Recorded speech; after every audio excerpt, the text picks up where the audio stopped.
The Boy Who Drew Cats.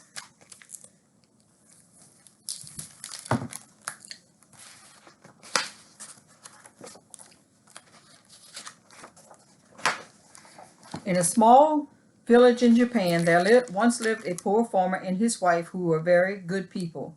They had several children and found it hard to feed them all. The oldest son, when only 14 years old, was strong enough to help his father, and the little girls learned to help their mother almost as soon as they could walk.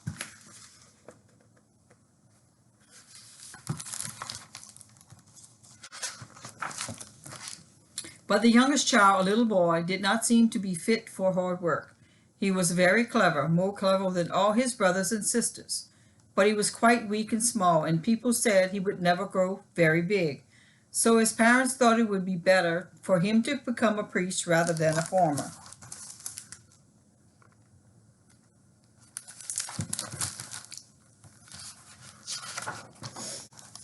They took him to the village temple one day and asked the good old priest who lived there if he would teach their little boy all that a priest ought to know.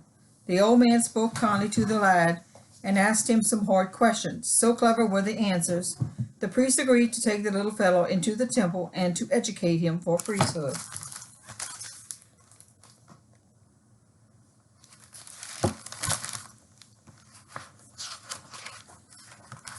But the boy learned quickly what the old priest taught him and was very obedient in most things.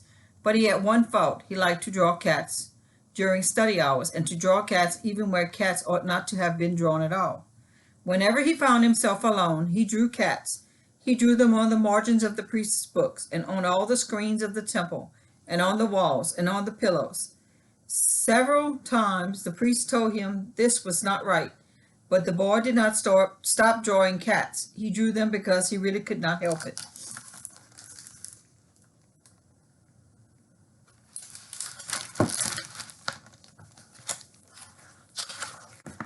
One day, when he had drawn some very clever pictures of cats on a paper screen, the old priest said to him severely, "My boy, you must go away from this temple at once. You will never make a good priest, but perhaps you will become a great artist. Now let me give you a last piece of advice, and be sure you never forget it. Avoid large places at night. Keep to small." The boy did not know what the priest meant by saying, "Avoid large places, keep to small." He thought and thought while he was tying up his little bundle of clothes to go away. But he could not understand these words, and he was afraid to speak to the priest any more, except to say goodbye.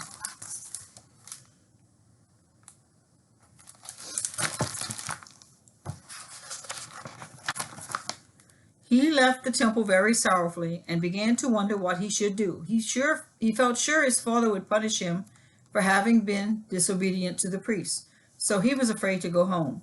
All at once he remembered that at the next village, 12 miles away, there was a very big temple. He had heard there were several priests at that temple, and he made up his mind to go to them.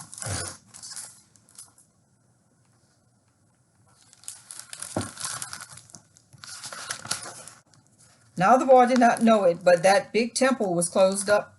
A goblin had frightened the priests away and had taken possession of the place. Some brave warriors had afterwards gone to the temple at night to kill the goblins, but they had never been seen alive again. Nobody had ever told these things to the boy, so he walked all the way to the village, hoping to be treated kindly by the priests.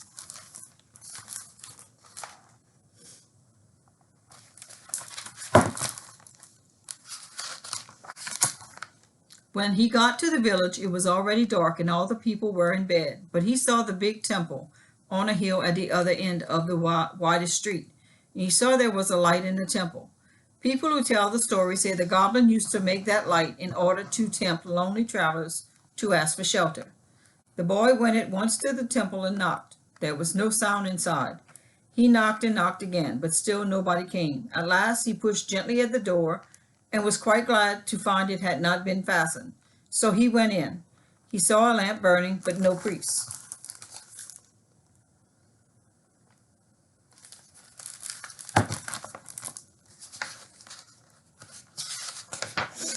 He thought some priest would be sure to come very soon, and he sat down and waited. Then he noticed that everything in the temple was gray with dust and thickly spun over with cobwebs.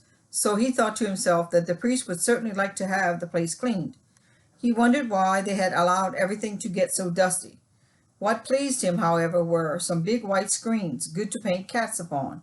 Though he was tired, he looked at once for a paintbrush and ink. He found them and began to paint cats.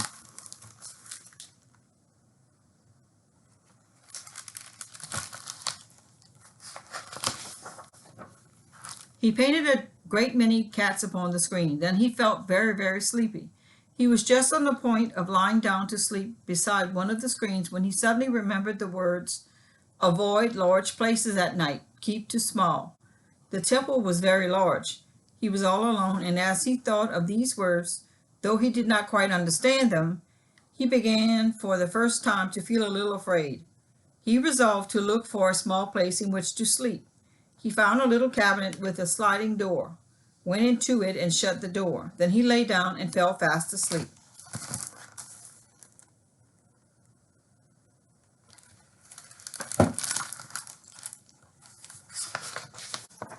Very late in the night he was awakened by a most terrible noise, a noise of fighting and screaming. It was so dreadful that he was afraid even to look through a chink in of the little cabinet. He lay very still, almost too frightened to breathe.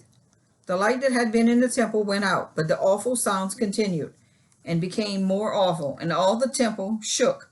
After a long time silence came, but the boy was still afraid to move. He did not move until the light of the morning sun shone into the cabinet through the chinks of the little door.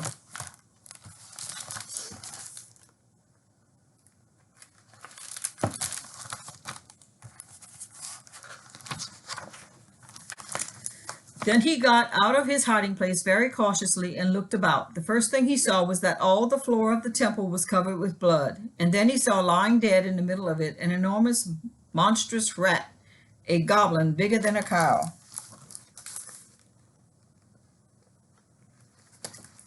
Long tail.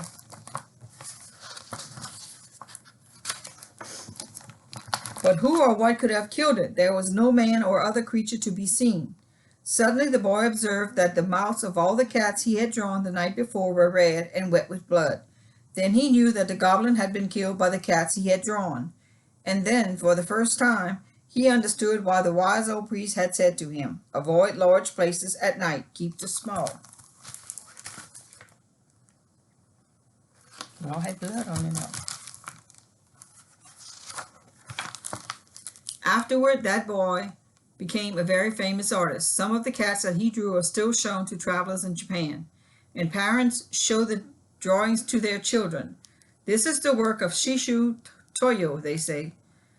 Now everyone knows his name, but once he was just a boy who drew cats, just like a child like you.